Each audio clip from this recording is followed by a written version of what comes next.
Professor Arvind Chaubey ji, director of national institute of technology Durgapur, आदरणीय Shri K. N.. Raghavan जी, सामाजिक कार्यकर्ता, प्रोफेसर कल्याण अधिकारी जी, डीन ऑफ स्टूडेंट वेलफेयर, इस संस्थान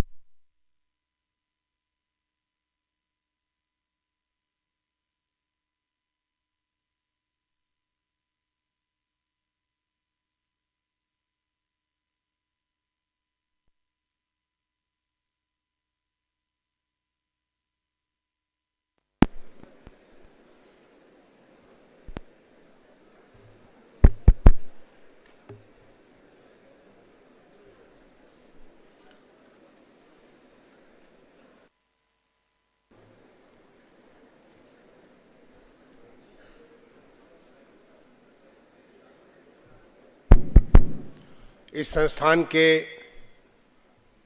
अन्य संकायों के dean, head of departments, professors, staff members,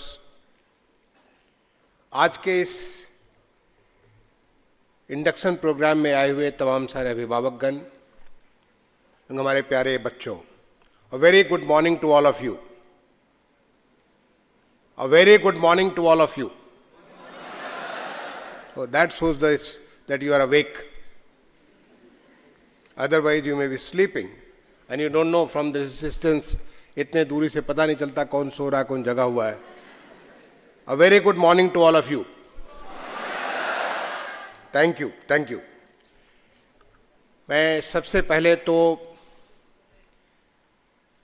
professor Choubey जी को मैं बहुत बहुत धन्यवाद देना चाहूँगा कि मुझे आज इन प्रतिभाशाली कुछ 1400-1500 छात्रों को संबोधन करने का मुझे मौका मिला, और वो भी उनके ओरिएंटेशन प्रोग्राम में उनके जीवन की शुरुआत हो रही है। बहुत बहुत धन्यवाद चौबे जी। अभी मैं सुन रहा था राघवन जी को, उन्होंने हमारी सनातन संस्कृति को इस प्रकार से जोड़ करके कड़ियों में ऐसी तमाम सारी बातें बताई जैसे कि जो आपके लिए इतनी महत्वपूर्ण है। उन्हें भी धन्यवाद दूंगा, और मैं आपके मोटिवेशन सेशन में भी कोशिश करूंगा कि मैं बैठूं और सुनूं कि आप उनमें बच्चों को क्या चीज बातें कर रहे हैं। बहुत बहुत धन्यवाद।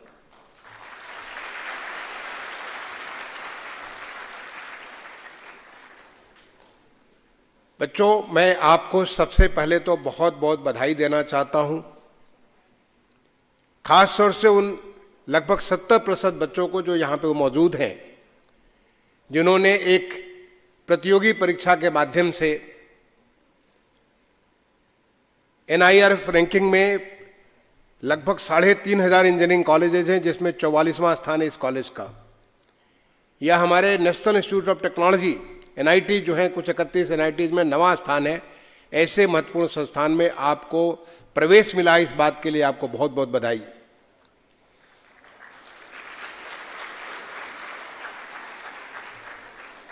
ये आपका एक ट्रांजिशन हो रहा है। अब तक आप senior secondary, higher secondary, intermediate या तमाम सारे स्कूली शिक्षा प्राप्त कर रहे थे, जिसमें मैं समझता हूं कि ज्यादातर छात्र 80 से 90% छात्र जो छात्रावास में नहीं रह करके पढ़ रहे होंगे, वो सारे अपने अभिभावकों के या अपने माता पिता के उनके संरक्षण में शिक्षा प्राप्त कर रहे होंगे। अब आप पहले बार उस संरक्षण से निकल करके खुले आसमान में एक नई शिक्षा, उच्च शिक्षा ग्रहण करने के लिए आए हैं, जबकि लिए आपके सामने किन ऊंचाइयों को हासिल कर सकते हैं वो आसमान तय करता है, वो आप पे निर्भर करता है। बट ये इस बात पर भी निर्भर करता है कि आप चाहते क्या अपने जिंदगी से। जब आपके पास खुला हुआ आसमान हो तो आप ऊपर जाकर के गिर भी सकते हैं और आप ऊपर उड़ भी सकते हैं। वो तमाम सारे उड़ाने आप हासिल कर सकते हैं जो कि किसी आपके जैसे क्षमतावान या आपके जैसे प्रतिभावान व्यक्तित्व में हो सकता है। ये आपको तराशना है। ये आज उसी का विद्यारंभ आज यहां पे इस कॉलेज में शुरू होने जा रहा है।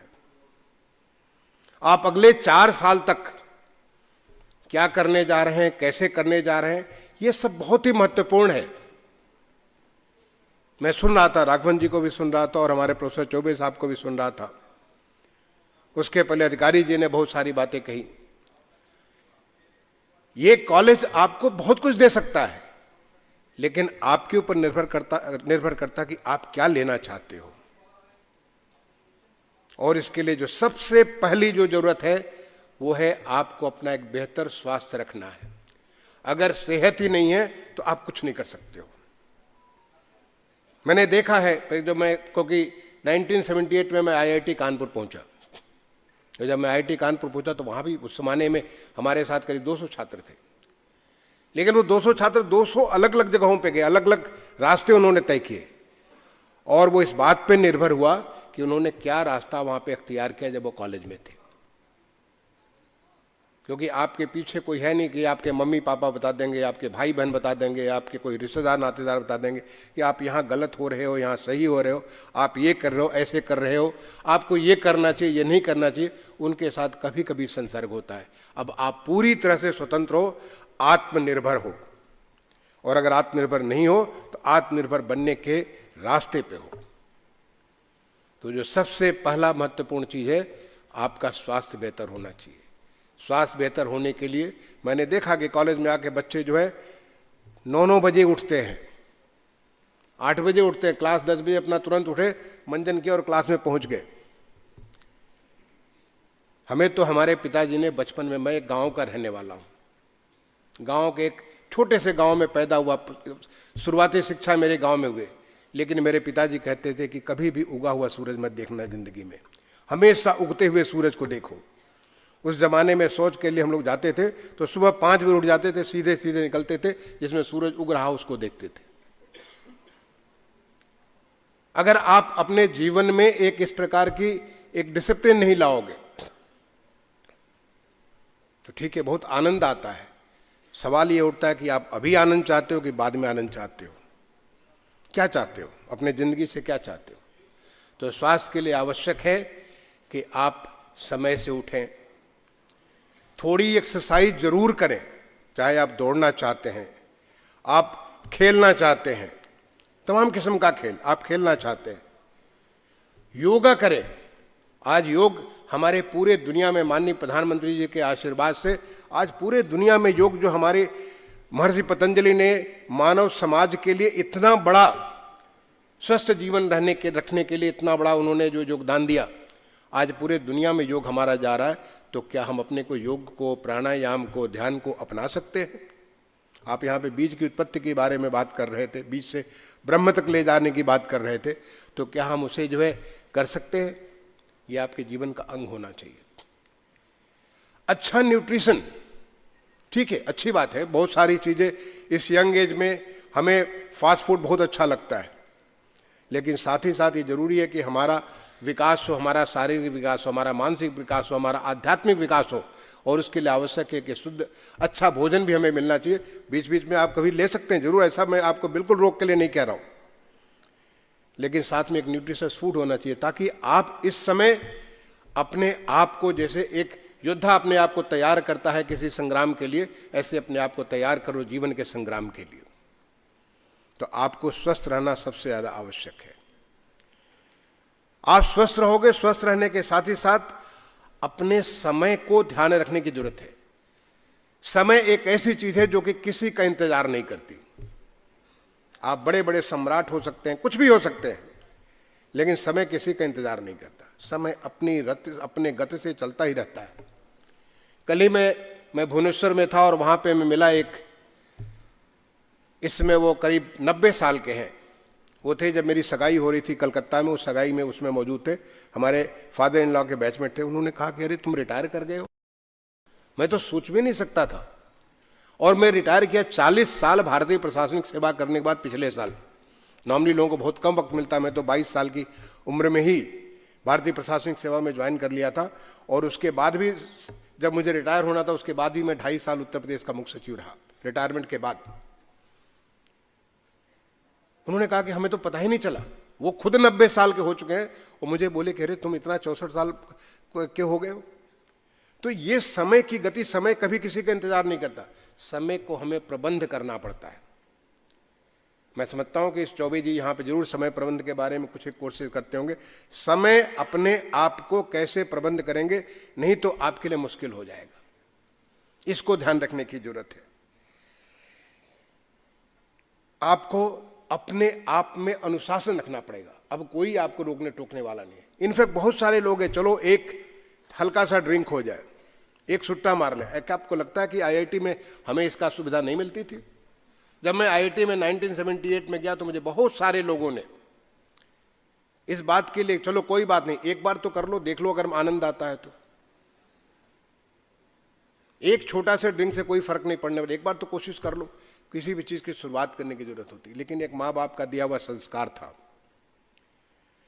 आपके जीवन में एक डिसिप्लिन, कैसे हम पढ़ाई करें आपका मुझे नहीं मालूम कि यहाँ पे अब तो आपका सेमेस्टर सिस्टम है। हम लोगों का तो जो वहाँ पे आईआईटी कानपुर में सेमेस्टर सिस्टम में 2 मिड सेमेस्टर हुआ करते थे, 10-12 क्विजेज होती थी, इतने सारे असाइनमेंट होते, हमें एक बार मौका नहीं मिलता था सोचने कि हम क्या करेंगे।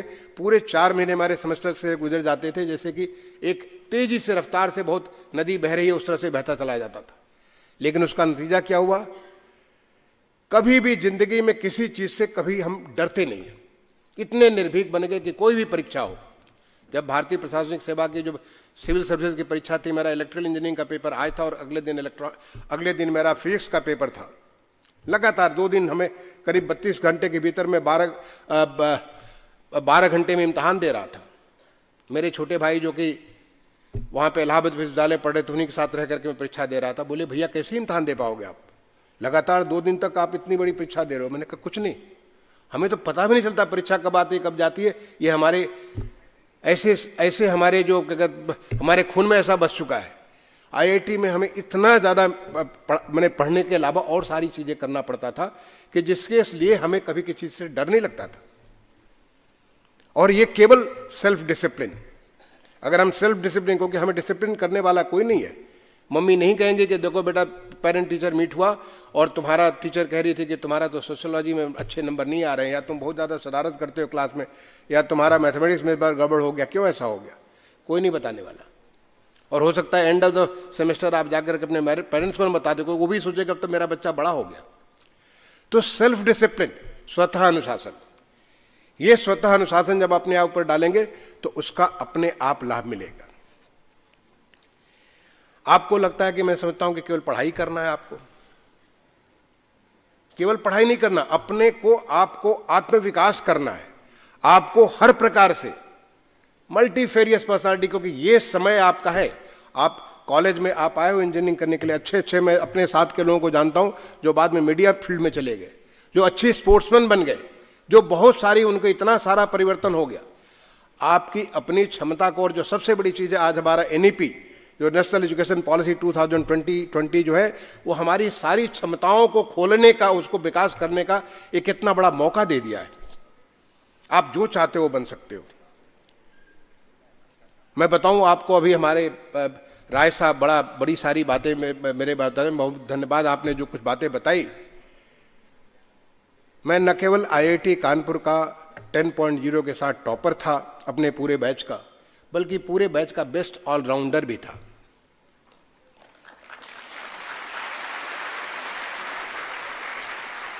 अब मैं बेस्ट ऑलराउंडर का मतलब कि न केवल बीटेक में बल्कि बीटेक, एमटेक, जो जितने सारे पासिंग आउट स्टूडेंट थे, एमएससी, जो आर्ट्स के स्टूडेंट जितने सारे पूरे बच्चे उस साल पास आउट किए, उन सब के बीच में बेस्ट ऑलराउंडर का गोल्ड मेडल भी मुझे मिला था। जब 5वीं बार में मंच पे पहुंचा था तो पूरा का पूरा हॉल खड़ा होकर के तालियां बजा रहा था। सारा का सारा बोर्ड, हमारे आईआईटी का बोर्ड था, सारे खड़े थे। क्यों? क्योंकि मैं केवल पढ़ता नहीं था, साथ ही साथ पता चला कि कानपुर से लखनऊ दौड़ना है तो मैं आगे वॉलंटियर कर देता था, दौड़ने जा रहा हूँ। साइकिलिंग करना है, एक्सपेडिशन करना है, एनसीसी करना है, एनएसएस करना है, हॉस्टल की तमाम सारी एक्टिविटीज़ हैं। आपके जो मेस की एक्टिविटीज़ है, मेस में भी पार्टिसिपेट करता था, हॉस्टल में स्टूडेंट्स एक्टिविटी, सब चीज़ें पार्टिसिपेट करता था। लोग कहते तुम ऐसा क्यों करते हो, कैसे करते हो, क्या तुम्हें पढ़ाई में इससे दिक्कत नहीं आती है? मेरे स्कूल के मेरे अभी क्लासमेट यहाँ पे अनूप सराब जी, यहीं पर रानीगंज में बहुत बड़े बिजनेसमैन हैं। ये बताएंगे कि जब मैं स्कूल में पढ़ता था रांची में, तो वहां के न केवल वहां का टॉपर था बल्कि स्कूल कैप्टन भी था और वहां का बेस्ट बॉय भी था। ये केवल आप पे निर्भर करता, अपने आत्मानुशासन पे निर्भर करता है। आप चाहो तो हर चीज में भाग ले सकते हो। वॉलंटियर को हो सकता है किसी चीज में आप बहुत अच्छा करो, किसी चीज में थोड़ा कम अच्छा करो, किसी चीज में मिडिल लेवल का करो, लेकिन कम से कम भगवान ने आपको क्षमता दे रखी है, आप हर चीज में पार्टिसिपेट कर सकते हो। और जब पार्टिसिपेट करोगे तो उससे आपका स्वतः एक प्रकार से आपके व्यक्तित्व का विकास होता है। उस व्यक्तित्व के विकास के लिए मैं ऐसा नहीं स्कूल में किया और कॉलेज में किया, सर्विस में भी आने के बाद मुझे गौरव मिला। आज देश का जो पार्लियामेंट बना है, जो नया पार्लियामेंट बिल्डिंग, उसको पूरा प्लान करके उसको बनाने का मुझे सौभाग्य मिला। माननीय प्रधानमंत्री जी का आशीर्वाद था जिससे मुझे उस कार्य को करने का सौभाग्य मिला। मुझे सौभाग्य मिला पूरा का पूरा सेंट्रल विस्टा का जितना सारा आप काम देख रहे हो, आज कर्तव्य पद देख रहे हो, कर्तव्य भवन बनना, ये सारी चीज की planning as a urban secretary, लगभग 5 साल में अर्बन सेक्रेटरी रहा। ये सब कार्य करने का मुझे मौका मिला। आज पूरे देश में आप स्मार्ट सिटी की बात करते हो, स्वच्छ भारत मिशन की बात करते हो, आप प्रधानमंत्री आवास योजना की बात करते हो जिसमें करोड़ से ज्यादा मकान बने। इन सारी योजनाओं को बना करके उनको जमीन पे लाने का मुझे सौभाग्य मिला। ये भगवान की बहुत बड़ी कृपा थी मुझे, क्योंकि हमारी क्षमताएं अनंत हैं। हम तो उन ऋषियों की संतान हैं, हम तो उन ऋषियों की संतान है जो कि अगर पतंजलि ऋषि के बारे में सोचो, न केवल उन्होंने योग दिया, आयुर्वेद दिया, कृषि के बारे में दिया, ऐसे हम उन ऋषियों की संतान है जो कि कभी अपने आप को सीमाओं में बांधते नहीं थे। ये तो 1000 साल की गुलामी थी जिसने हमें सीमाओं में बांधने के लिए बाध्य कर दिया। जब हम सोचने लगे कि हम ये कर सकते हैं, हम ये नहीं कर सकते हैं। नहीं तो हमारे ऋषि तो ऐसे थे, कणाद मुनि, जो कि उस जमाने में इसमें एटम के बारे में, उस जमाने में तमाम सारी ऐसी चीजें, चाहे कृषि के बारे में, आपके जो भौतिक विज्ञान के बारे में, आपके अंतरिक्ष विज्ञान के बारे में, समुद्र विज्ञान के बारे में, कितनी सारी बातें हमारे ऋषियों ने, संतों ने वहां पे बैठ करके, जो कि जंगलों में बैठ करके जब इस प्रकार की करते थे तो उनकी चेतना से कितनी सारी चीजें आती हैं। और हम उन ऋषियों की संतान हैं। मैं तो कभी कभी सोचता हूं कि हमारे अंदर वो वशिष्ठ मुनि का भी, उनकी भी खून हमारे धमनियों में पास होता है। जगत गुरु शंकराचार्य जो पूरे देश को उन्होंने बांध दिया, उनका भी खून हमारे अंदर जाता है। तो अगर हम उन ऋषियों की संतान हैं तो हम क्यों अपने आप को बांधे। और आज हमारा देश उसी के लिए पूरी तरह से तैयार हो रहा है। इसलिए आत्मानुशासन, अपने आप पे सेल्फ डिसिप्लिन कोई और नहीं करने वाला है, आपको खुद करना है कि हमको उसको अपने डिसिप्लिन में रखें। एथिक्स एंड इंटीग्रिटी सबसे ज्यादा महत्वपूर्ण है जिंदगी में, एथिक्स और इंटीग्रिटी। आपने एक बार अपने एथिक्स से डिग गए तो फिर वापस लौटना बड़ा मुश्किल काम होता है। लोग सोचते हैं कि चलो कौन देख रहा है, एक बार तो चलो कुछ उठा लो, एक बार ये कर लो, यहां पे ऐसे कर लो, कोई नहीं समझने वाला, कोई पकड़ने वाला नहीं। अगर कोई नहीं देख रहा है तो हमारी संस्कृति तो हमें बताती है कि हमारी आत्मा है, और हमारी आत्मा हमें हर समय देखती रहती है, हर समय हमें बताती है। हमारा हर समय बुद्धि हमको इंगित करता रहता कि आप ये काम कर रहे हो, गलत काम कर रहे हो, सही काम कर रहे हो, क्योंकि यही हमारी भारतीय संस्कृति है। तो जब तक आप नहीं अपनी आत्मा की आवाज समझ करके, जब तक अपने एथिकल स्टैंडर्ड्स को, लोग कहते हैं कि हो सकता है कि आपको नुकसान हो जाए। आपको लगता है कि 40 साल की सेवा मैंने बड़े आराम से की है? बिल्कुल नहीं, बहुत सारी कठिनाइयां मैंने झेली हैं।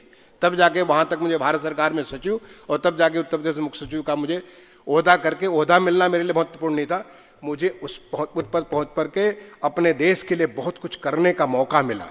मुझे खुशी इस बात की नहीं है कि मैं मुख्य सचिव बना, बिल्कुल नहीं। मुझे खुशी इस बात की नहीं है कि मैं भारत सरकार का सचिव बना, वो भी लगभग 5 साल में सचिव रहा अर्बन एंड हाउसिंग का।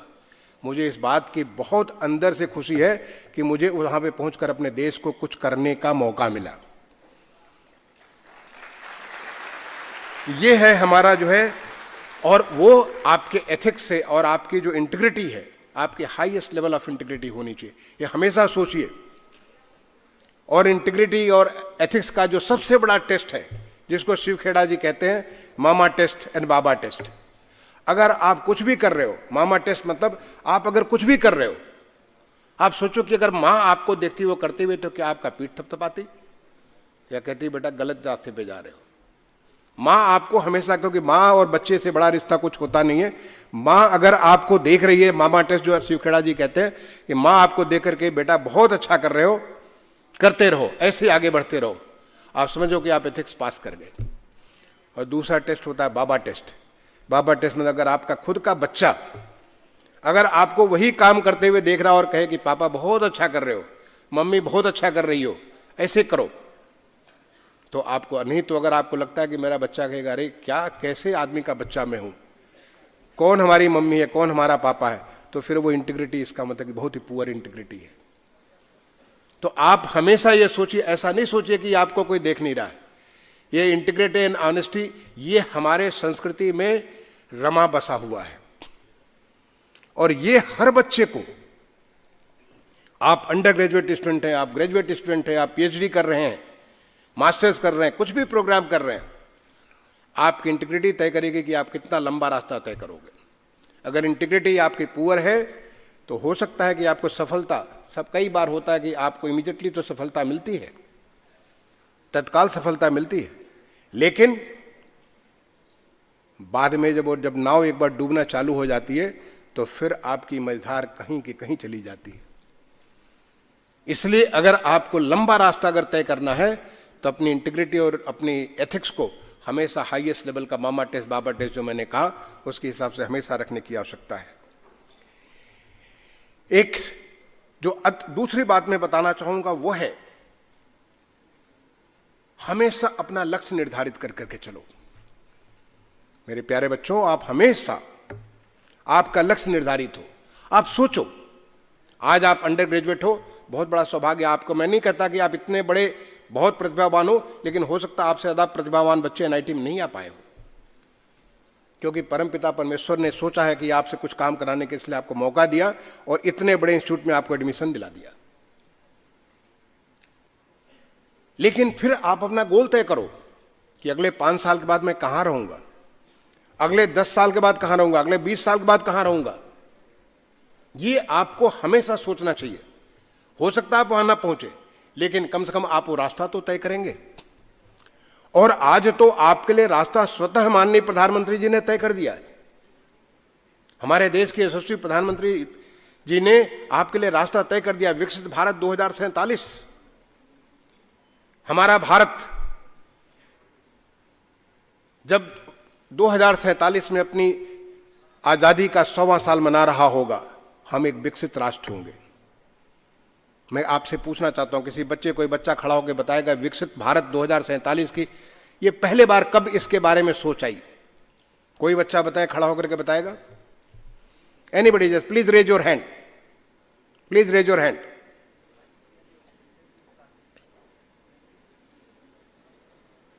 एनीबडी? भाई ये आप अभी बीच में इधर छोड़ दीजिए, ये डिस्टर्ब मत करिए। हाँ जी, अभी ये डिस्टर्ब नहीं करिए, हटा दीजिए इनको। हाँ, कोई बच्चा बताएगा? आप में से कितने लोगों ने, जब माननीय प्रधानमंत्री जी ने 15 अगस्त 2022 को, जब आजादी का अमृत महोत्सव का अंतिम दिन था, लाल किले के प्राचीर से राष्ट्र को संबोधित किया था, उसको कितने बच्चों ने सुना है? हाथ खड़ा करेंगे। कुछ बच्चों ने सुना है। मैं आप सारे लोगों से और हमारे जो फैकल्टी मेंबर्स हैं उनसे भी मैं निवेदन करूंगा, उनकी पूरी स्पीच, कुछ 70, 73, 74 मिनट की स्पीच है, यूट्यूब पे उपलब्ध है। आज ही जाइए और आज शाम को सुनिए। आपके लिए एक्सरसाइज में दे रहा हूं कि वो 75, 73, 74 मिनट की स्पीच को सुनिए, जो माननीय प्रधानमंत्री जी ने 15 अगस्त 2022 को लाल किले प्राचीर से राष्ट्र को संबोधित किया था। उन्होंने कहा था कि आज अमृत काल का प्रथम बेला है, यानी the golden history of India starting after Indian independence on 15th August 1947. This golden history is starting on this day of 15th August of 2022. The next 25 years are very challenging. और उस 25 साल में क्या होगा? उन्होंने 5 प्रण की बात की। 5 प्रण, the 5 vows।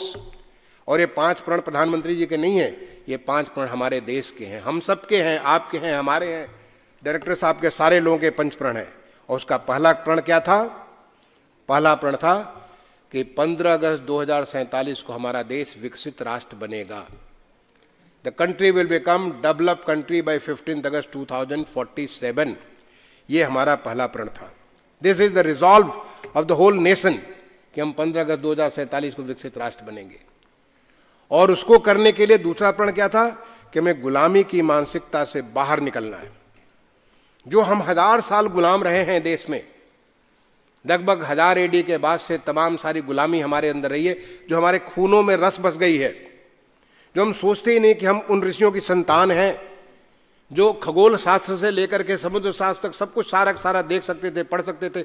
आज उन्होंने जिस प्रकार से मानव संरचना की बात की है, लोग सोचते हैं कि कैसे इस प्रकार की बात कर सकते हैं।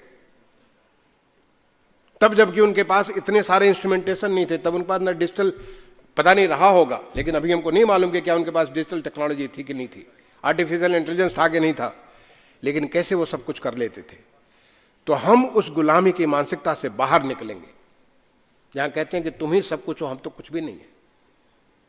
मैं बताऊं कि जब हम लोग तमाम सारे जो हमें जो कार्यक्रम, जैसे प्रधानमंत्री जी ने स्मार्ट सिटी की बात की, उनका जो 2014 के पहले ही इलेक्शन के तैयारी में ही उसमें बात हो रही थी कि स्मार्ट सिटी बनाएंगे। तमाम सारे लोग, जो हम लोग मंत्रालय में, मैं उसमें एडिशनल सेक्रेटरी था अर्बन डेवलपमेंट मिनिस्ट्री में, हम लोग को पता नहीं था स्मार्ट सिटी होता क्या है। हम तमाम सारे विदेशों से जहाँ पे जो सिटी स्मार्ट बनी उनसे हम बात करते थे, उनसे समझते थे कि क्या होता है।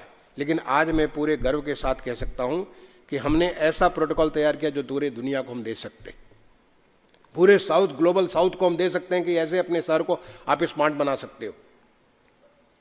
जब पहले हमारे पास तमाम सारे कंसल्टेंट आते थे, उन कंसल्टेंट को उनको देख करके लगता था तो कितना जानकारी रखते हैं। आज हम कह सकते हैं कि बहुत सारे कंसल्टेंट, हम उन्हें कंसल्ट कर सकते हैं क्योंकि हमारे अंदर वो हम उन ताकतों को हम पहचान चुके हैं। गुलामी की तमाम सारे हमारे अंदर, इतना मुझे बड़ा अच्छा लगा, मैं चौबे जी से बात किया कि क्या मैं अंग्रेजी में बोलूं कि हिंदी में बोलूं। मैं किसी भाषा में बोल सकता हूं, मेरा पूरा एजुकेशन इंग्लिश एजुकेशन में हुआ है। जब से मैं रांची में गया, रांची इंग्लिश एजुकेशन पढ़ा। उन्होंने कहा आप हिंदी में बोलिए, मुझे बहुत अच्छा लगा। चौबे जी बहुत बहुत धन्यवाद आपको। ये भी हमारे अंदर एक गुलामी है कि हमको लगता है कि अंग्रेजी में बोले।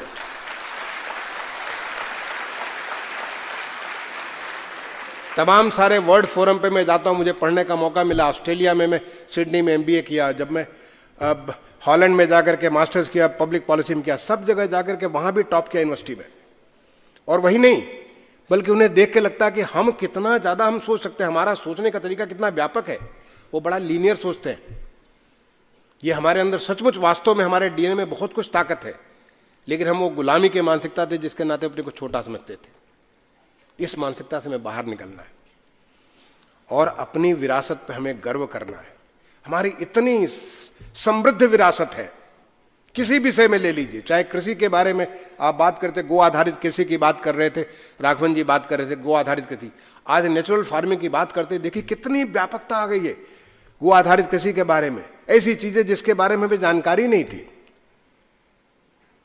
कैसे हम एक गाय से 10-10 एकड़ तक का पूरी हम किस प्रकार से उसकी पूरी एक अच्छी ऐसा चीज कर सकते हैं जो कि हमारे प्रकृति को भी संरक्षित करेगा, हमारी सेहत को भी संरक्षित करेगा और हमको एक बेहतर इंसान बनाएगा, बेहतर काम करने के लिए इंसान बनाएगा। तो ये हमारी ताकत जो थी, हमारी विरासत थी। हमारी विरासत, आप यहां पे बंगाल, वेस्ट बंगाल में मैं हूं, दुर्गापुर में हूं, वेस्ट बंगाल की इतनी सारी, इतनी समृद्ध विरासत है। भारतीय ज्ञान तंत्र में जो इतनी बड़ी विरासत, चाहे आपका संस्कृति के क्षेत्र में आप ले लीजिए, लिटरेचर के क्षेत्र में आप ले लीजिए, आप आर्ट के क्षेत्र में ले लीजिए, वेस्ट बंगाल ने कितना कंट्रीब्यूट किया है। और वेस्ट बंगाल ने पूरे देश का कोना कोना कितना कंट्रीब्यूट किया है। ये हमारी समृद्ध संस्कृति है। हमारे उत्तर प्रदेश में वहां पे भगवान राम भी पैदा हुए, भगवान कृष्ण भी पैदा हुए, भगवान बुद्ध भी पैदा हुए। ये इतनी हमारी विरासत है जिन्होंने दुनिया को, पूरे मानव समाज को उन्होंने ऐसा ज्ञान दिया कि कैसे हम ऐसे एक मानव संस्कृति का स्थान कर सकते हैं। ये हमारे देश की, चाहे साउथ में जाइए, नॉर्थ में। अभी मैं उड़ीसा में था, भुवनेश्वर में 2 दिन पहले। आंखें खुली रह जाती हैं। कितना सारा ज्ञान हमारे उड़ीसा प्रांत से आया पूरे देश के लिए, हर क्षेत्र में। वास्तुशिल्प में आप ले लीजिए, चाहे आप उसके फाइन आर्ट्स में आप ले लीजिए, जो हमारी जो कलाएं हैं, नृत्य है, म्यूजिक है, हर चीज में आप ले लीजिए। ये हमारी समृद्ध विरासत है जिसके बारे में हम गर्व करना भूल गए थे। तो हमें अपनी उस समृद्ध विरासत पे गर्व करना है। तीसरा प्रण है। चौथा प्रण में यूनिटी, इंटीग्रिटी एंड इंक्लूसिविटी। हम सब मिल करके, हम सबको मिल करके, हम किसी को छोड़ेंगे नहीं, लीविंग नोबडी बिहाइंड, किसी को पीछे नहीं छोड़ेंगे। सबको लेकर के चलेंगे और हम सब एक टीम इंडिया के रूप में काम करेंगे। और जो पांचवी है कि हर एक नागरिक को अपने कर्तव्य को पूरा करना है। अपनी कर्तव्य, हमारी जो हमारे अंदर जो कर्तव्य हमको मिला है, जिस किस रूप में आपको कर्तव्य मिला है, छात्र के रूप में पढ़ने के लिए, अपने आप को ताकतवर बनाने के लिए, आने वाले समय के लिए आप तो कर्णधार हो। विकसित भारत की जो मैं बात कर रहा हूं, विकसित भारत के टॉर्च बियरर हो। कल का विकसित भारत जो होगा, मुझे नहीं मालूम कि विकसित भारत देखने के लिए हम रहेंगे कि नहीं रहेंगे। भगवान को मैं चाहूंगा कि मैं विकसित भारत देख करके जाऊं, लेकिन आप तो उस समय जिसमें भारत विकसित होगा 2047 में, उस समय तो आप अपने प्राइम पे होगे। आप उसके न केवल करने वाले होगे बल्कि उसको लाभ लेने वाले भी होगे। You will be the beneficiary of the विकसित भारत 2047, जबकि हमारे देश में नागरिकों के लिए हर प्रकार की सुविधाएं उपलब्ध होंगी। हमारा देश, चाहे वो अमेरिका हो, कनाडा हो, जर्मनी हो, ब्रिटेन हो, ऑस्ट्रेलिया हो, न्यूजीलैंड हो, जापान हो, साउथ कोरिया, इन राष्ट्रों के साथ समकक्ष नहीं बल्कि उनके आगे होकर के खड़ा होगा। उसके आप बेनिफिशियरी भी होगे और उसको करने वाले भी आप होगे। So you are not only a student, but you are a leader for the next generation, that is विकसित भारत 2047। ये आपकी जिम्मेदारी है। जब हम पढ़ने गए थे 1978 में, तो हमें तो इसका कंसेप्ट भी नहीं था। हम तो कहते थे कि हम तो विकासशील देश हैं। हम सुनते आ रहे थे बचपन में, छोटे बच्चे से लेकर के जब नौकरी के बिल्कुल लास्ट तक, जब 2022 में प्रधानमंत्री जी ने आह्वान किया, तब तक सुनते आ रहे थे हम तो विकासशील देश हैं, हम तो डेवलपिंग कंट्री हैं। पहले हम अंडर डेवलप कंट्री हुआ करते थे, अंडर डेवलपिंग हो गए, पता नहीं कब तक डेवलपिंग रहेंगे। लेकिन अब प्रधानमंत्री जी ने एक लिस्ट लक्ष्य निर्धारित कर दिया कि 15 अगस्त 2047 को हम विकसित राष्ट्र होंगे और वो करने वाले आप होंगे। इसलिए आप बच्चों, आपके ऊपर एक बहुत बड़ी जिम्मेदारी है। आपको उस विकसित भारत की ताकत बननी है, न कि उसके लिए समस्या बननी है। इसलिए आपके सामने जो लक्ष्य है, आपको काम करने का तौर तरीका वो एक अलग तरीके का हो जाना चाहिए। मैं आज जो देश जिस प्रकार से मौका दे रहा है, जिस प्रकार से देश आपको हर क्षेत्र में, मैंने कहा कि हो सकता है कभी कभी ऐसा होता, और मैंने बहुत लोगों को जानता हूं मैं, वो कहते हैं पता नहीं पिताजी माताजी ने हमको गलती से इंजीनियरिंग पकड़वा दिया, मैं तो इंजीनियरिंग के लिए बना ही नहीं। ये हमारे समय में तो बिल्कुल सही था। इनफैक्ट जब जिसमें मैं रांची से हायर सेकेंडरी पास किया, तो हमारे समय कहा जाता था कि अगर आप आईआईटी नहीं गए तो फिर तो आप बहुत अच्छे स्टूडेंट नहीं हो। मैं आईआईटी पहुंच गया। जब हम पढ़ करके, जब आईआईटी से पढ़ करके, इसकी बड़ी अच्छी कहानी, कभी आप मेरे यूट्यूब पे आप देखोगे कि कैसे मैं आईएएस गया, जबकि वहाँ इतना सब कुछ करके मुझे तो, हम जब पढ़ते थे आईआईटी में, तो उस समय हमारे साथ के 90% लोग अमेरिका चले जाते थे। लेकिन मेरे मन में देश के प्रति इतनी भक्ति थी कि मैंने कहा नहीं, अमेरिका नहीं जाऊंगा, अपने देश में रह के अपने देश की सेवा करूंगा। तो ऐसे में आज, उस समय तो हमारे लिए वही ऑप्शन था कि अपना निकले और हम 10 पॉइंटर, हमको तो उसमें फेलोशिप मिल जाती किसी बेस्ट यूनिवर्सिटी अमेरिका के, जिस किसी यूनिवर्सिटी में चाहते वहाँ में फेलोशिप, चाहे स्टैनफोर्ड होता, चाहे हार्वर्ड होता, चाहे वो MIT होता, सब जगह मुझे इस फेलोशिप मिल जाती। और फिर वहाँ पे किसी एक मल्टीनेशनल में मैं काम करता, बहुत सारा पैसे कमाता, बहुत सारी चीज़ करता, लेकिन अपने देश के लिए कुछ नहीं कर पाता। हो सकता था बहुत कुछ ऐसा कुछ करता जो हमारे देश के खिलाफ प्रयोग होता। लेकिन आज जो है, हमें NEP ने, जो नेशनल एजुकेशन पॉलिसी 2020 में बनाई गई, पहले बार इसने हम सबको बिल्कुल खोल दिया। आप जो करना चाहो कर सकते हो। इतनी फ्लेक्सिबिलिटी, उच्च शिक्षा में इतनी फ्लेक्सिबिलिटी हो गई कि अभी मैं सुन रहा था, चौबे जी बता रहे थे कि आप यहाँ पे बीटेक कर रहे हो और साथ साथ MBA भी कर सकते हो। मेरे बगल में राघवन साहब बैठे कह रहे थे कि अगर ये पहले होता तो हम तो 5 डिग्री जरूर ले लिए होते। ये मुझे बड़ा अच्छा लगा। राघवन साहब कह रहे थे मैं तो 5 डिग्री ले लेता अगर ये मौका होता तो। ले लेते, बिल्कुल ले लेते। आपके लिए मौका है, आपको बहुत कुछ, आप जहां भी निकलना चाहो, ये पौधा जिधर भी आगे बढ़ना चाहे, जिधर से भी अपने देश को अच्छा करना चाहे, आप कर सकते हो। आप बहुत अच्छे फाइन आर्ट में जाना चाहो, फाइन आर्ट में भी जा सकते हो, अगर आपकी यही क्षमता है तो। भगवान ने जो क्षमता दी, उस क्षमता को अपने देश के विकास के लिए आपको आगे निकलना है। इनफैक्ट गोल हमारा, जो भी हमने कहा कि लक्ष्य निर्धारित करो, और कठोपनिषद का वो जो वाक्य है जो कि हमारे स्वामी विवेकानंद जी को बहुत ही प्रिय था, उत्तिष्ठ जागृत प्राप्य वरान्य बोधता, उठो जागो और उस लक्ष्य को प्राप्त करो। Awake rise and stop not till you reach the goal. उठो जागो और तब तक नहीं रुको जब तक उस लक्ष्य को हासिल कर लेते हो। वो अपने लक्ष्य को निर्धारित करो, देखो भगवान ने आपको क्यों भेजा है, किस काम के लिए भेजा है, उस काम को हासिल करने के उस पर लग जाओ। फिर देखो कि कोई भी आपको नहीं रोक सकता है। बहुत सारी चीजें हैं, इन पर बहुत सारे लोग कहते हैं आप ऐसा क्यों कर रहे हो, ये तो संभव नहीं है। बताऊं, जब मैं हायर सेकेंडरी में विकास विद्यालय रांची, अनूप यहाँ पे मेरे साथ हैं, सामने बैठे हैं, जब मैंने तय किया कि मैं IIT का इम्तहान दूंगा, तो मुझे हमारे खुद के टीचर कहते थे तुम क्यों IIT देना चाहते हो, और सब BIT दो, ये दो, वो सब तुम्हारे इम्तहान दो, ये सब इम्तहान दो, क्यों दोगे? कोई IIT में किसी बच्चे का IIT में हुआ ही नहीं था। मेरे से पहले किसी बच्चे का IIT में सिलेक्शन नहीं हुआ था। विकास विद्यालय रांची इतने सालों से था। उस समय यह होता था कि विज्ञान के लिए सबसे अच्छी परीक्षा होती थी NSTS, national science talent search examination, जो खत्म हो गई अब। मैंने कहा मैं NSTS भी दूंगा, क्योंकि मुझे बहुत मन था मुझे एस्ट्रोफिजिक्स पढ़ने का। मुझे आसमान के जो बहुत अच्छा लगता था कि आसमान के ऐसे बहुत सारी नक्षत्रों के बारे में मैं कुछ काम करूंगा, तो मेरा मन करता था कि मैं इसके बारे में वैज्ञानिक बनूंगा। तो उसके लिए बहुत आसान था, उसमें national science talent search examination, अगर वो परीक्षा देते तो मैं सरकार मुझे वैज्ञानिक बना देती। मैंने कहा वो भी दूंगा। मेरे टीचर्स कहते थे नहीं, आज तक किसी का NSTS हुआ नहीं, तुम्हारा कैसे हो जाएगा? क्योंकि आपको नहीं कहने वाले बहुत लोग होंगे। और खुद हमारे टीचर जो मुझे जानते थे कि मैं इतना पढ़ने में अच्छा हूं, साधारण गांव से निकल करके, गांव से निकला और पेड़ के नीचे से पढ़ करके निकला, और वहां से निकल के मैं यहां पहुंच गया हूं और अब स्कूल कैप्टन भी हूं, पढ़ने में भी सबसे अच्छा हूं, लेकिन कहते थे नहीं, और बच्चों ने नहीं किया इसलिए आप नहीं कर सकते हो। मैंने कहा मैं करूंगा। और भगवान का देखिए कि कितना बड़ा आशीर्वाद, क्योंकि एक बार आप संकल्प ले लो तो भगवान स्वतः आपको सिद्ध कर देते हैं।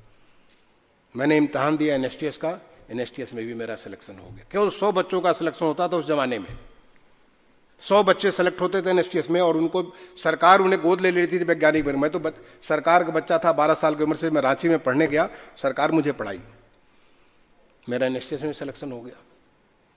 और IIT का इम्तहान दिया, IIT में मेरा सिलेक्शन हो गया। तो मेरे माँ बाप तो बहुत पढ़े लिखे नहीं थे, उनको बहुत ज़्यादा ज्ञान नहीं था। लोगों ने मुझे कहा कि IIT ज़्यादा अच्छा है, तो मैं IIT पहुंच गया। तो मेरा एस्ट्रोफिजिक्स का एक जो सपना था खत्म हो गया, और मैं IIT में पढ़ करके IIT से आगे निकल गया, क्योंकि ईश्वर ने मेरे लिए वो रास्ता बना रखा था। तो आप कुछ भी अगर तय करते हो, awake, arise and stop not till the goal is reached. आप अपने गोल को निर्धारित करो, और वो स्वामी विवेकानंद की वो जो तेजस्वी तस्वीर, उसको याद करो। वो कठोपनिषद का वो वाक्य बोलते हुए, awake, arise and stop not till the goal is reached. ये आप अगर करोगे तो आपको कोई भी रोक नहीं सकता है। आज हमारा देश अपॉर्चुनिटीज के लिए, मैं कहता हूं this the country has become, जो किसी जमाने में अमेरिका के बारे में कहा जाता था, अमेरिका जो है अपॉर्चुनिटीज का कंट्री हुआ करता था। आज दुनिया में अगर कोई कह सकता है कि अगर कहीं दुनिया में कहीं भी अगर कोई देश है जो कि अपॉर्चुनिटीज का केंद्र है, वो भारतवर्ष है। आज जिस प्रकार से पिछले 11 सालों में परिवर्तन हुआ है, जिस प्रकार से हमारी हर एक क्षेत्र में, आप कृषि को उठा लो, मैं अर्बन सेक्रेटरी हुआ करता था, अर्बन के बारे में पिछले 11 साल में इतने परिवर्तन हुए हैं। कुछ आपको दिखते हैं, कुछ आपको नहीं दिखते हैं, वो आगे लंबे समय के लिए बने हुए। जिस तेजी से अर्बनाइजेशन हो रहा है, आप स्मॉल एंड मीडियम इंटरप्राइजेस के बारे में, SME के बारे में उठा करके देख लीजिए, आप मेक इन इंडिया के बारे में आप देख लीजिए, मेक फॉर द वर्ल्ड के बारे में आप देख लीजिए, आप एंटरप्रेन्योरशिप के बारे में देख लीजिए, इनोवेशंस के बारे में देख लीजिए, स्टार्टअप के बारे में देख लीजिए। आज जिस प्रकार से जितनी सारी अपॉर्चुनिटीज आप खुल गई हैं, और वही नहीं बल्कि पूरा का पूरा इकोसिस्टम तैयार हो गया। चाहे वो बैंकों से लोन के बारे में हो ना हो, आपको स्किलिंग करने के बारे में हो, आपको मेंटरशिप करने के बारे में हो, इतनी सारी आपकी व्यवस्थाएं खुल गई जो कि हमारे समय में बिल्कुल नहीं थी। मैंने कहा ना कि मुझे तो पढ़ने में अच्छा था, इसलिए मुझे कहा गया ये इम्तहान दे दो, सबसे अच्छा। मैंने कहा देता, तो चैलेंज ले लिया, हो गया। फिर कहा कि भाई तुम IIT चले जाओ, सबसे अच्छा IIT है। तो मेरे पास वहां से लिख के आया कि भाई आप ऐसा करो, IIT खड़गपुर ज्वाइन कर लो, वहां पे एग्रीकल्चर इंजीनियरिंग के लिए भी NSTS होता है। मैंने कहा नहीं, मैं तो इलेक्ट्रिकल इंजीनियरिंग में IIT कानपुर से करूंगा। तो ये आपको भगवान मौका भी दे रहे हैं, लेकिन उतने अवसर हमारे पास नहीं थे। आज इतने सारे अवसर हैं, हमारा देश अवसरों का देश बन गया है। उस अवसरों को आपको लाना अपने आप को, और ये सोचना है कि हमारा देश जो विकसित भारत बनेगा, कैसे विकसित भारत बनेगा? विकसित भारत का मतलब कि इंफ्रास्ट्रक्चर में विकसित होना चाहिए, चाहे वो रोड हो, रेल हो, एयर हो, वाटरवेज हो, मेट्रो एंड आरटीएस सिस्टम हो, हर प्रकार से इंफ्रास्ट्रक्चर में best in the world we are already. ऐसा नहीं कि हमने पूरा कर लिया है, नहीं तो फिर 2047 के लक्ष्य का प्रधानमंत्री जी हमें 2025 का लक्ष्य लगा देते। नहीं, हम इस तेजी के साथ बढ़ रहे हैं, जिस प्रकार से हमारा ये तमाम सारा इंफ्रास्ट्रक्चर में परिवर्तन हो रहा है। आज चाहे जल मार्ग हो, सड़क मार्ग हो, हर चीज में हम बहुत तेजी से बढ़ रहे हैं, लेकिन हमें एक लंबा रास्ता तय करना है। एक बहुत बड़ा देश है, उस देश को पूरा करने के लंबा रास्ता तय करना है। तो आप इंफ्रास्ट्रक्चर में आप कहीं भी जाओ, वहां पे देखो अपॉर्चुनिटीज ही अपॉर्चुनिटीज है। टेक्नोलॉजी में आप टेक्नोलॉजी, आज अप फ्रंट टेक्नोलॉजी, जिस किसी फील्ड में जाओ, चाहे आप 5G के बारे में जाओ, आर्टिफिशियल इंटेलिजेंस या मशीन लर्निंग के बारे में आप जाओ, रोबोटिक्स के बारे में जाओ, आप ड्रोन सिस्टम के बारे में जाओ, जिस किसी फील्ड को आप ले लो। बायो, मैंने देखा कि सेंटर ऑफ एक्सीलेंस है आपका जो है बायोमेडिकल में, आपका इंस्टीट्यूट जो सेंटर ऑफ एक्सीलेंस है बायो, इसके बारे में जाओ। मैंने देखा कि आप IoT एंड ये ऑटोमेशन, इसके बारे में आपका सेंटर ऑफ एक्सीलेंस है। आप उस क्षेत्र में जाओ, किसी भी क्षेत्र में जाओ जो आज अप फ्रंट टेक्नोलॉजीज हैं दुनिया की, उन हर अप फ्रंट टेक्नोलॉजी में भारत अपना एक बहुत महत्वपूर्ण स्थान अदा कर रहा है। जिस समय जो है AI के ऊपर जो है एक वैश्विक लेवल का सम्मेलन होता है, तो हमारे देश के माननीय प्रधानमंत्री जी को को चेयर के रूप में अध्यक्षता करने का उन्हें सौभाग्य मिलता है। नहीं तो पहले इस प्रकार की बातें होती तो भारत तो पार्टिसिपेट भी नहीं कर पाता था। और आज हम को चेयर, फ्रांस के प्रेसिडेंट और भारत के प्रधानमंत्री, ये दोनों ने को चेयर किया पेरिस में, जब ये कॉन्फ्रेंस AI पर कॉन्फ्रेंस हुई। तो आज हमारी वॉइस पूरी दुनिया में सुनाई पड़ती है टेक्नोलॉजी के बारे में।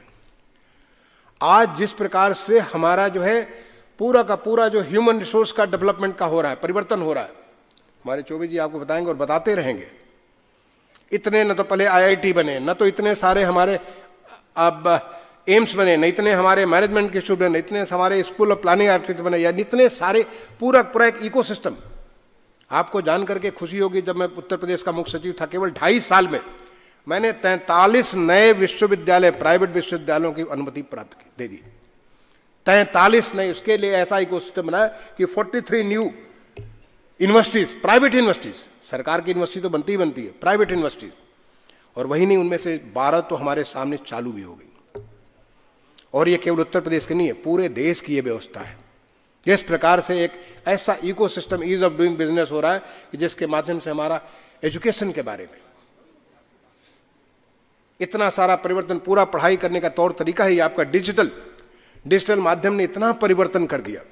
आज डिजिटल पेमेंट सिस्टम जो हमारा भी हाल में मैं सुन रहा था कि हमारा डिजिटल पेमेंट इंफ्रास्ट्रक्चर जो है, उसके माध्यम से आज हम दुनिया में वीसा को भी बीट कर चुके हैं। वीसा से हम आगे बढ़ चुके हैं। जो हमारा जो डिजिटल जो हमारा जो आज पेमेंट इंफ्रास्ट्रक्चर है, आज digital public infrastructure, digital public, आपने कोविन का नाम सुना होगा। कोविड के दौरान कैसे हमारे देश के लोग सारा का सारा इंफॉर्मेशन आप पॉकेट में मोबाइल फोन पे लेके चलते हो, कैसे एग्रीस्टेक की बात हो रही है, कैसे फिनटेक फाइनेंशियल स्टैक के बारे में बात हो रही है, एग्रीकल्चर स्टैक के बारे में बात हो रही है। ये तमाम सारा जो हमारा जिस प्रकार से देश परिवर्तन हो रहा है, वो हमारा विकसित भारत की तरफ आगे ले जाने का रास्ता बना हुआ है। हमें वैश्विक मंच पे दुनिया में एक ग्लोबल लीडरशिप का स्थान लेना है। आज जो है साउथ ग्लोबल, जो ग्लोबल साउथ है, ग्लोबल साउथ में भारत की आवाज कितनी स्ट्रांग हो गई है, और हमें उसको उस आवाज को और आगे बढ़ाना है। चाहे वो टेक्नोलॉजी के रूप में हो, चाहे वो पब्लिक की जो लिविंग के बारे में हो, जिस तरह से हो, हमें लोगों तक पहुंचाना। जो स्वच्छ भारत मिशन जो था, आज तमाम सारे देशों को एक उनके लिए एक लक्ष्य निर्धारित करने के उन्होंने एक नया तौर तरीका अपनाने के लिए रास्ता बना हुआ है। जैसे हमने हाउसिंग का प्रोग्राम किया, पूरे दुनिया में परिवर्तन किया, देश में परिवर्तन किया। आज दुनिया देख रही है, भारत को एक लीडरशिप के रूप में देख रही है। तो ये सब हमको अपॉर्चुनिटीज हमको क्रिएट करता है। आज जिस प्रकार से हमारी अर्थव्यवस्था तेजी से बढ़ रही है, आप सोचो कि 2014 में हमारा भारत 5 फ्रेजाइल इकोनॉमीज में काउंट होता था। ऐसी अर्थव्यवस्थाएं जो कब डूब जाए मालूम नहीं है। 2014 में हम 5 फ्रेजाइल मतलब कब टूट जाए कोई मालूम नहीं है, और आज हम दुनिया की चौथी बड़ी अर्थव्यवस्था बन गए हैं।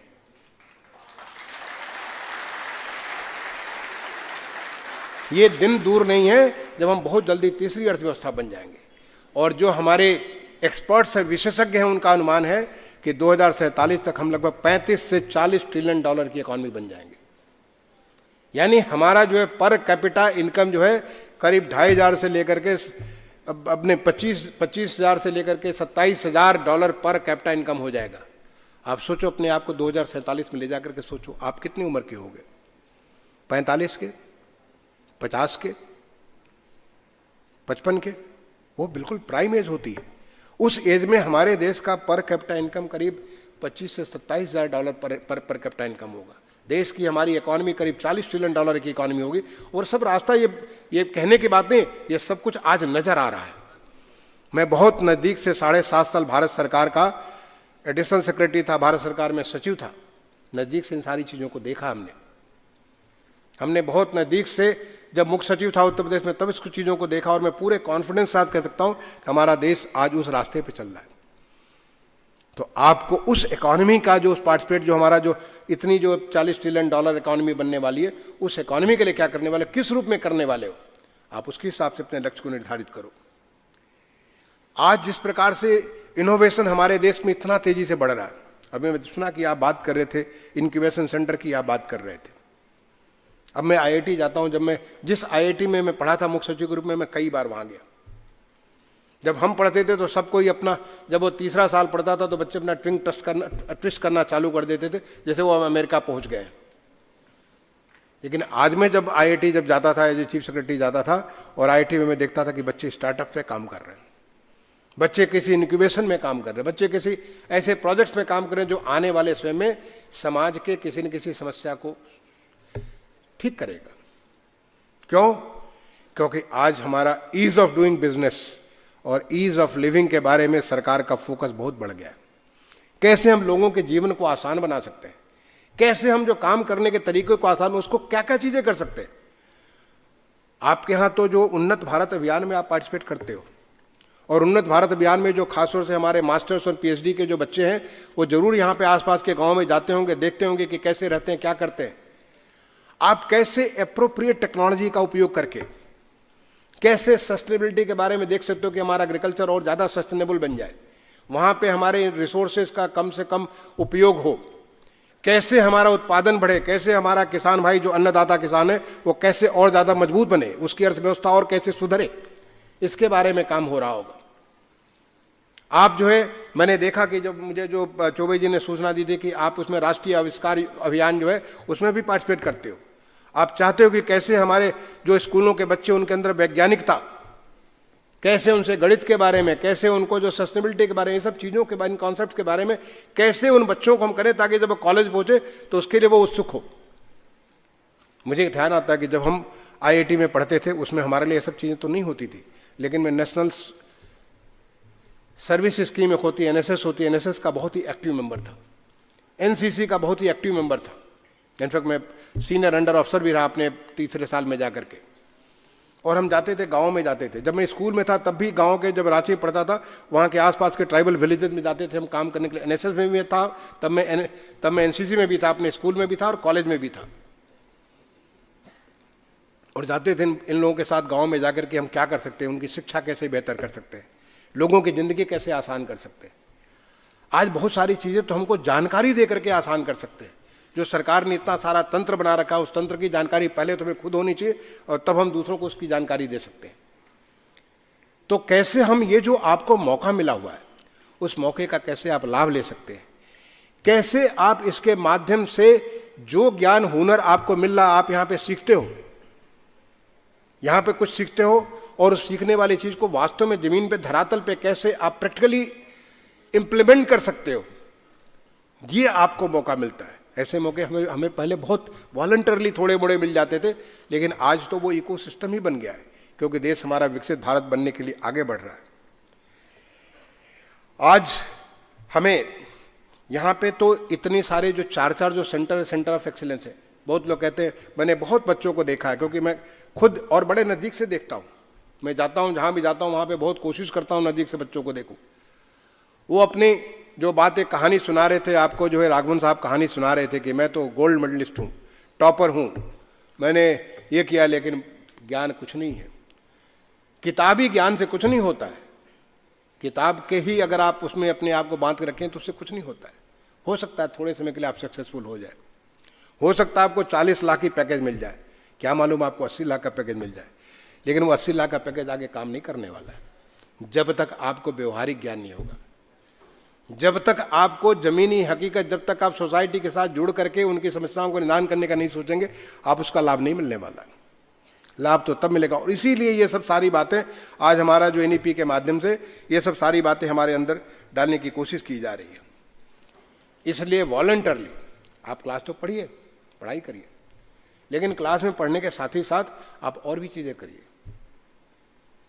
अपने आप को एक सर्वोन्मुखी हर प्रकार से अपनी पर्सनालिटी को बिल्डअप करने के लिए वॉलंटरली बड़ी सारी अपॉर्चुनिटीज आपको एनआईटी में हमें अधिकारी साहब बता रहे थे, ये सुविधा दे रखा है, ये सुविधा ये जो दे रखा है, आप उस सुविधा को लाभ लेने की कोशिश करिए। अगर लगता है कुछ इंक्लिनेशन है, कई बार लगता है कि चलो कोशिश कर लेते हैं, फिर भी अगर नहीं होता है छोड़ देंगे, कुछ और कर लेंगे, लेकिन करो। इसका मतलब ये नहीं कि आपको केवल इसी सब में आप एंजॉय भी करो। आनंद तो आपको आना ही चाहिए, क्योंकि हमारी आत्मा का मूल जो है वो आनंद है। तो हमारी आत्मा कहाँ आनंदित महसूस करे वो तो करना ही करना है, लेकिन साथ ही साथ उस आनंद को हासिल करने का रास्ता तय करने का वो आपको निश्चित करना है।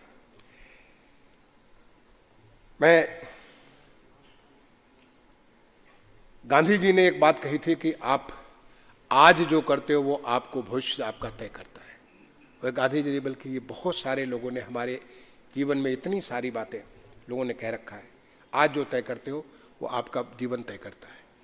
आज हमारी सेंसिटिविटी हमारे देश के उन तमाम सारी चीजों के साथ, जैसे उदाहरण के लिए मैं 2-4 उदाहरण देना चाहता हूं। आज हमारा देश, मैंने आपको कहा था कि 15 अगस्त 2022 की स्पीच जरूर सुनिएगा प्रधानमंत्री जी का यूट्यूब पे, वो आज के लिए आपका टास्क है। और कल के लिए टास्क है कि आप 15 अगस्त 2025 का प्रधानमंत्री जी का स्पीच सुनिएगा। ये थोड़े और लंबी, लगभग 100 मिनट की यूट्यूब पे उपलब्ध है। अब थोड़ा वक्त दो, ध्यान लगाओ और सुनो। और मैं तो कहूंगा कि 4-6 बच्चों को बैठा के मैं चौबे जी से कहूंगा या आपके डीन से कहूंगा कि इनको टास्क दीजिए। आप जो 10 बच्चे बैठे, हम लोग जो इस प्रकार के तमाम सारे आईआईटी में या मैं आईएएस की ट्रेनिंग में हम करते थे कि 10-20 लोग सुनते थे और सुन के डिस्कस करते थे, डिस्कस करके फिर उस पर कुछ एक्सरसाइज करते थे। आप दीजिए। 15 अगस्त 2025 को जो स्पीच दिया, उनका मेजर फोकस किस चीज के बारे में था? आत्मनिर्भर भारत। उनका बार बार उन्होंने इस पर, प्रधानमंत्री जी ने घूम घूम करके बात की कि भारत जब आत्मनिर्भर बनेगा, और उसका एक छोटा सा नजारा आपने देख लिया, आत्मनिर्भर भारत बनने का नजारा आपने देखा। 15 अगस्त जो हमारा जो कोविड की जो वैश्विक महामारी आई 2020 में, उस कोविड की महामारी में जब दुनिया की तमाम सारी अर्थव्यवस्थाएं चकनाचूर हो गई, तमाम सारे दुनिया के स्वास्थ्य व्यवस्थाएं जो कि अपने आप को इंडेक्स में नंबर 1, नंबर 2, नंबर 3 करते थे, आप उनका नज़ारा देख करके आपको आश्चर्य होता कि कैसे जूझ रहे हैं। और हमारा देश आत्मनिर्भर भारत होकर के आगे निकल रहा था। न केवल अपने लिए वैक्सीन बना रहे थे, बल्कि दुनिया के तमाम 80 देशों के लिए वैक्सीन बना रहे थे। अभी हाल में ऑपरेशन सिंदूर हुआ। ऑपरेशन सिंदूर में देखा कि कैसे मेक इन इंडिया की ताकत,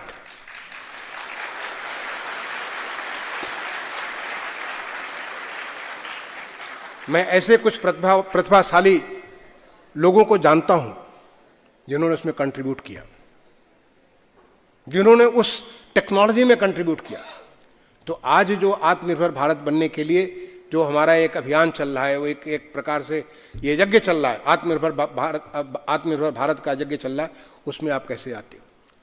और उसको आने के लिए एक प्रधानमंत्री जी ने इसी स्पीच में बात की, एनर्जी की आत्मनिर्भरता। आपको मालूम है कि हम कितना ज्यादा एनर्जी के ऊपर दूसरे देशों पे डिपेंडेंट है। जिस प्रकार से एनर्जी का हमारा एक ट्रांजिशन हो रहा है फ्रॉम द फॉसिल फ्यूल से लेकर के जो है हमारे जो है ये रिन्यूएबल एनर्जी के बारे में ट्रांजिशन हो रहा है। जिस प्रकार से बात की गई कि हम अंडर सी एक्सप्लोरेशन की हम बात करेंगे, ऐसे तमाम सारे मिनरल जो हमारे देश में नहीं मिल रहे हैं वो हम अंडर सी एक्सप्लोरेशन से प्राप्त करेंगे। तो ये जो चीजें हमारी जो है कि कैसे हम एनर्जी को एनर्जी में हम कैसे आत्मनिर्भर बन पाएंगे। आज जो बैटरी जो एनर्जी के बारे में, बैटरी स्टोरेज एनर्जी पे कितना काम चल रहा है, कैसे हम रिन्यूएबल एनर्जी को हम सस्टेन करने के लिए क्या क्या काम कर सकते हैं, इस पे कितना काम चल रहा है, इसके बारे में बहुत कुछ चीजें कर सकते हैं। क्या हम sustainability has become very very important, environment, पर्यावरण को लेकर के जिस प्रकार की जो, जैसे माननीय प्रधानमंत्री जी ने COP26 ग्लासगो में एक वचन दिया जिसको पंचामृत कहते हैं। आप पंचामृत को, आप, मैं कहूंगा, मैं बताऊंगा नहीं, समय नहीं है, मैं कहूंगा पंचामृत को आप जरा गूगल करके देख लीजिए, देखिए कि पंचामृत में क्या लक्ष्य निर्धारित किया गया। आपको जानकर के खुशी होगी, पंचामृत का एक लक्ष्य था कि हम कम से कम 50% एनर्जी की रिक्वायरमेंट हम रिन्यूएबल से कर देंगे 2030 तक। और आज हमारे देश में लगभग 485 गीगावाट की एनर्जी कंज्यूम होती है और उसमें हम 2000 अभी 42-43 हाल ही में ये न्यूज आया कि हम मोर देन 50% कर चुके हैं, यानी 5 साल पहले हम उसको पूरा कर चुके हैं। इस प्रकार से हमारा एनर्जी ट्रांजिशन हो रहा है। तो एनर्जी के क्षेत्र में, एनर्जी अपने आप में बहुत बड़ा विषय है। ग्रीन हाइड्रोजन एक नेशनल मिशन है, ग्रीन हाइड्रोजन के ऊपर। सेमीकंडक्टर मिशन अपने आप में एक नेशनल मिशन है इसके बारे में। ऐसे तमाम सारे नेशनल मिशन है जिसके बारे में प्रतिभावान बच्चों की आवश्यकता है। उसमें आपके जो हमारे मास्टर्स के बच्चे हैं, PhD के बच्चे हैं, वो इसमें उस क्षेत्र में सोच सकते हैं। आप आगे बढ़ने का सोच सकते हैं कि कैसे हम इसके बारे में, हम क्या वहां पे जाकर के हासिल करेंगे, कैसे उसको हासिल करेंगे। जो अभी हमारे पास, आपको बता दूं बच्चों, जो डेमोग्राफिक डिविडेंड की आपने बात सुनी होगी। डेमोग्राफिक डिविडेंड यानी हमारी पॉपुलेशन बहुत यंग है। आज हमारी एवरेज पॉपुलेशन 26 साल से कम है। आने वाले 2055 तक हम यंग नेशन रहेंगे। हमारी डिपेंडेंसी लेवल हमारे लिए पॉजिटिव होगी, यानी हमारा प्रोग्रेस जो है वो 10 से 12% का जो ग्रोथ आप चाहते हो वो ग्रोथ हम कर सकते हैं। और यही पीरियड है आपको काम करने का, यानी देश अपॉर्चुनिटीज को खोलता चला जाएगा वो विकसित भारत को बनने के लिए। उस डेमोक्रेटिक डिविडेंड के आप भी लाभ लेने वाले होंगे। केवल आपको अपने क्षमता का विकास करना है। क्षमता का जितना आप विकास करोगे उतनी ज्यादा आप उसका उपयोग कर सकोगे। मैं जब ये सब कुछ करोगे, मैं एक बात आपसे और कहूंगा कि अपने अंदर ह्यूमिलिटी हमेशा बना कर रखना। बड़ा अच्छा आपने सुनाया राघवन जी ने, विद्या ददाति विनयम विनयाति याति पात्रताम पात्रत्वात् धनमापनोति धनाति धर्मतमसम। यानी ह्यूमिलिटी इज द की। आप ये नहीं समझो कि आपने थोड़ा सा क्लास में नंबर 1 पोजीशन आ गया तो हम तो बहुत बड़ी चीज हो गए, हमारा ये हो गया तो हम बहुत बड़ी चीज हो गए। नहीं, हम उस अनंत के पार्ट में हम तो बढ़ते ही चले जाएंगे और हमारा देश को हमारी जरूरत है। आप आने वाले भारत के एक मजबूत स्तंभ बनो। बच्चों, आपके लिए मौका है। मैंने जैसे कहा आपसे कि आपका बहुत बड़ा सौभाग्य है कि आपको इतने बड़े इंस्टीट्यूट में मौका मिला है पढ़ाई करने का। नहीं तो आपसे हो सकता है कि काबिल लोग बाहर पड़े हों। उन्होंने भी कंपटीशन दिया, उनका नहीं हो पाया। लेकिन भगवान मौका बार बार देते रहते हैं। आपको उस मौके को हमेशा हासिल करना पड़ता है और उस मौके का लाभ लेना पड़ता है और उसको एक लक्ष्य निर्धारित करके उस मौके का लाभ लोगे तो आगे और मौके बनते चले जाएंगे। एक के ऊपर एक नए नए रास्ते आपको बनते चले जाएंगे। इसलिए आपको आज सोचना है। आज आपका विद्यारंभ है, आज आपका जो है शुरुआत है, और वो नई शुरुआत जो कि माँ बाप के साये के बाहर है, वो नई शुरुआत जब अभिभावकों के साये के बाहर है, वो नई शुरुआत जबकि आपके शिक्षकों के भी साया के बाहर है। जब मैं पढ़ने गया, विदेशों में पढ़ने गया और यहाँ मैं पढ़ता था, दोनों में बहुत फर्क में नजर आया। वहाँ पे हमें, जो कि अब NEP के माध्यम से मिल गया, क्योंकि मैं तो IIT से पढ़ करके गया था, जो देश का इतना बड़ा संस्थान था। जब मैं सिडनी पढ़ा, MBA करने के लिए सिडनी गया, तो मुझे लगा कि वहाँ पे मुझे पढ़ाते नहीं थे, वो मुझे पढ़ने के लिए तैयार करते थे। हमारी वो कैपेसिटी बिल्ड करते थे कि हम कैसे तैयार हों, हम ज़्यादा से ज़्यादा पढ़ सकते हैं। इनफैक्ट मैंने बहुत सारा लिखना पढ़ना चालू किया। मशहूर, जब मैं वहाँ से लौटा, जब सिडनी से लौटा, तो मैंने बहुत सारे नेशनल इंटरनेशनल जर्नल्स में, बुक्स में मेरे पब्लिकेशंस आए। क्यों? क्योंकि उन्होंने मुझे तरीका सिखाया। लेकिन आज जो एनईपी के माध्यम से वो तरीके हमारे देश की भी शिक्षा व्यवस्था में आ चुके हैं। तो आप अपने को सक्षम बनाओ कि ताकि पूरे गर्व के साथ कह सकते हो आप अपने माँ बाप आपके ऊपर गर्व करें। लेकिन माँ बाप से कटना नहीं है, यह नहीं कि माँ बाप की शायद दूर होगी तो कटना नहीं है। टीचर्स आप पे गर्व करें, उनसे कटना नहीं है, अपने आप को जोड़ना है। इनफैक्ट जब तक आप अपने आप को जड़ों से जोड़ के रखोगे तब तक आपको नीचे से नरिशमेंट मिलता रहेगा और हमेशा आपका पौधा ऊंचा होता चला जाएगा। जिस दिन आप अपने आप को जड़ों से तोड़ दोगे वो फिर डगमगाना चालू होगा, कब गिर जाएगा मालूम नहीं है। आज भी मैं अपने गांव में साल में कम से कम 1 सप्ताह अपने गांव जरूर जाता हूं। अपने गांव में रह करके वो अन्न जिसने मुझे ये बनाया उस अन्न की उसको मैं अदा करने की पूरी कोशिश करता हूं। मेरे माँ बाप बहुत पढ़े लिखे नहीं थे, मेरी माँ तो निरक्षर थी, मेरे पिताजी केवल कक्षा 7 तक पढ़े, लेकिन उन्होंने हमेशा पूरे सम्मान, सब नहीं है दोनों, मैं समझता हूं कि जो मैं हूं सब उनकी वजह से हूं। मेरे गांव के प्राइमरी स्कूल का टीचर जो पेड़ के नीचे पढ़ाते थे, उनको जब मैं आईएएस बन करके गया और मिश्री लाल मास्टर को मेरे अगर यूट्यूब में सुनोगे, मैं जाके जब उनका पांव छुआ, अनुसूचित जाति के और हमारे स्कूल के हेडमास्टर हुआ करते थे, उन्होंने ऐसे मुझे पकड़ करके जैसे लगा कि उनका खुद का बच्चा आईएएस बन गया हो, इतना वो प्यार देते थे। तो अपने आप को जड़ों से कभी नहीं हटना, जड़ों से अपने आप को बांध करके रखो कि जब तक जमीन के भीतर में जड़ तुम्हारी लगी हुई है तब तक तुम नरिशमेंट में मिलता रहेगा और तुम ऊपर बढ़ते चले जाओगे। जिस दिन अपने आप को, मैंने देखा ऐसे तमाम सारे लोगों को, अपने माँ बाप को भूल जाते हैं, अपने गांव क्षेत्र को भूल जाते हैं, अपने जो है तमाम टीचर्स को, कॉलेज को, स्कूल को, सबको भूल जाते हैं। थोड़े समय के लिए ठीक है लेकिन बाद के लिए नहीं। और ये क्यों? क्योंकि यही हमारे खून में है, ये हमारी देश की सनातन संस्कृति है। हमारे देश में आदर और सम्मान एक हमारा एथिकल वैल्यूज में काउंट किया जाता है।